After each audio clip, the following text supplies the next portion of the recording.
Hello everybody, hope you're doing really well today. I've come to visit some more RAF Gravesend air raid shelters, the ones that probably most of you do know about. We're in Ashenbank Wood, so come along with me and let's go check them out. I'll see you on the other side. Bye.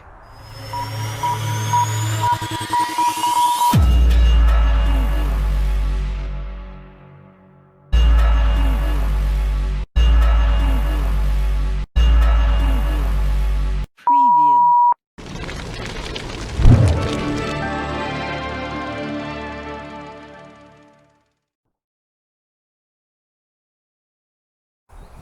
Hello, so come with me. I'm going to show you one of the first one. There's 4 air raid shelters that we're going to look at today in Ashenbank, and here's one of them. I'm looking at it right now. I think you should too. There you go. These are now being used as places for bats to live in, or the idea is that in hope that they should. You can see it's locked up. There's no way I'd ever want to attempt to go into it. But it's amazing, really. So I can fit this camera through, and as you can see,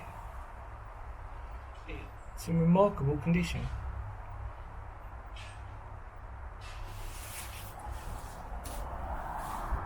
Let's go around.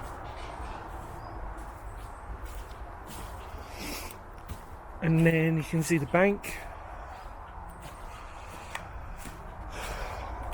And that they've capped it off, which would have been the escape hatch. So, like I said, the idea is that this is meant to be used for bats, the idea anyway, and for wildlife, to have a safe place, which is totally fine by me. And it's beautiful.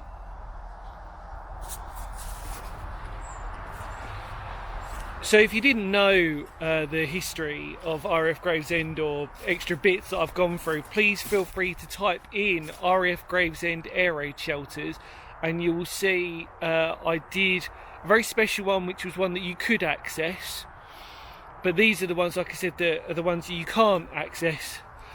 But I'm okay with that because I am, as you probably well know, very into wildlife and nature, and if we can try not to sort of, you know, openly disturb it, that's fantastic. But today, like I said, amazing. I always thought to myself whether it was ever worth doing this video, but I kind of feel like in hindsight it probably is now, so there you go. In fact, let's flip you around. So yeah, beautiful condition, amazing. The stand back, you can see the mound itself. So finger of doom, there's the escape hatch, and it stretches all the way across to the entrance with the steps. Nothing much in them. I mean, in terms of, you know, it was a very basic design of an air raid shelter, but there was lots of them here for obvious reasons, because RAF Gravesend was quite a big site. You can see actually it's quite nice actually on this one. See a bit of the outside construction detail, which is great on that, which is fantastic. The unfortunate thing is you can hear the road. You can hear the M2, I think it is, from what. Yeah, it's just a bit of a shame that you can always hear that, but you know, it's a lovely walk round here. I've seen loads of dog walkers already, and yeah, there we go. So, one of RAF Gravesend's air raid shelters. This one actually probably is the least known about one in the wood, because it's so far out of the way. The other 3 are in a cluster, which is what I'm going to take you to, just so you can have a look. But yeah, let's go from there. Let's have a look. Come on.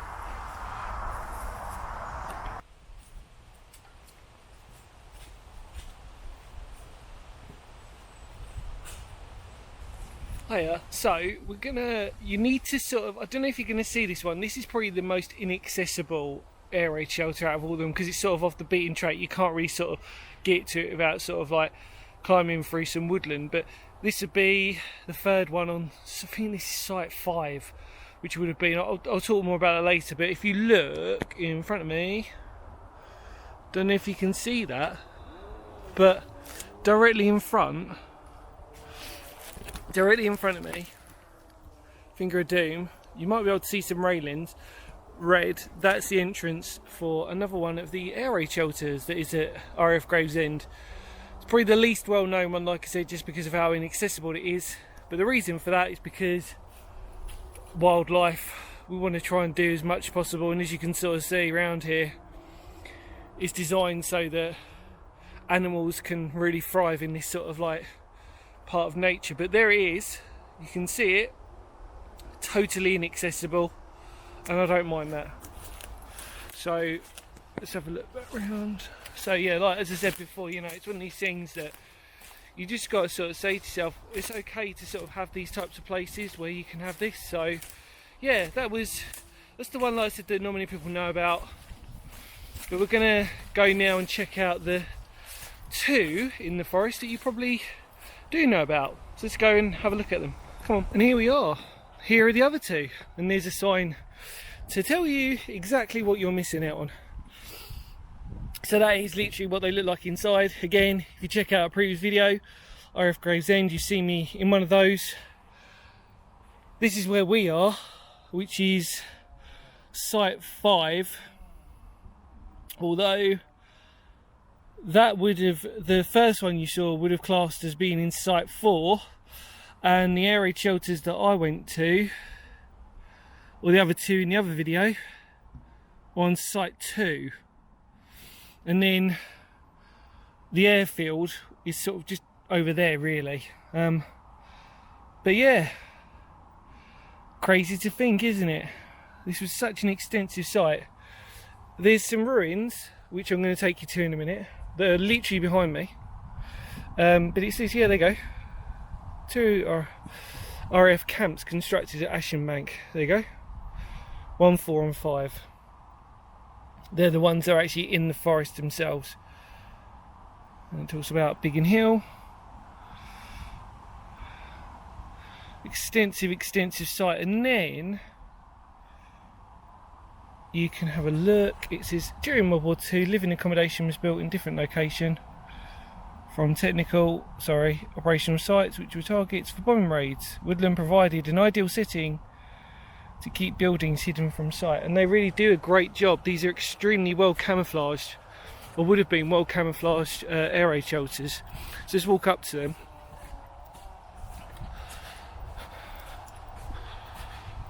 So as you can see, again, for conservation of bats, they're all exactly the same. I mean, once you've been in one of them, they're air raid shelters. They're not, you know, it's not. Once you've seen one of these, you've seen them all. You can see people have just chucked stuff in there, which is really bad actually. I'm sure the condition in these is quite nice. It's amazing little time capsules for everybody. And then if we walk across this mound, the escape hatch is there. There you go. Amazing. Totally sealed off. Great, love it. Let's go to the final one. Should we walk round? No, we will walk this way. Let's have a look. Let's go the worst way possible. Right, okay. So we're going to go behind it, I think.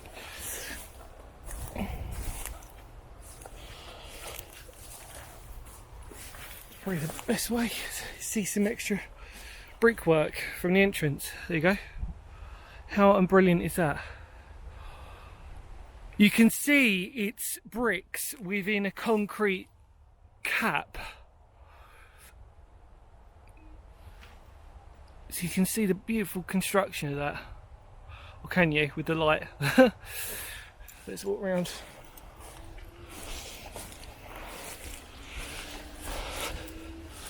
The escape hatch is probably, where is it? Overgrown is what it is. Yeah, it's in. I'm not gonna poke around too much, but I'm pretty sure it's in there somewhere. Nature has properly reclaimed this for everybody. But this is the entrance. Let's actually go to the entrance of it, just so you get to have a look. There you go. Amazing. So yeah, that is some secret, not really secret, unless you're in Ashenbank Forest, woodland. Always try, I want to make sure I get that right really. But what I want to show you is a final thing. Scattered around the whole of the woodland or the forest is literal bits of debris which would have been accommodation huts, and at one point they actually were used to shelter homeless people. But if you walk directly behind these two, so if I hold that up directly behind, and then if you look in front here, you can see some scattered remnants of the camp. You have to look really hard for it. This is actually probably the most accessible part of the camp. I was debating whether to show you some more stuff, but it literally will be looking like this. It will be literally concrete and brick that's been broken up and scattered around everywhere. It just shows the importance of this place at one point, of what it would have looked like. But yeah, absolutely fascinating. So yeah, brilliant stuff. Right, in the words of Phoenix History, thank you as always for watching. Take care. Hope you have a fantastic day no matter what you're doing. Spread the word, spread the channel, spread the love. Take care everybody. See you later. Bye.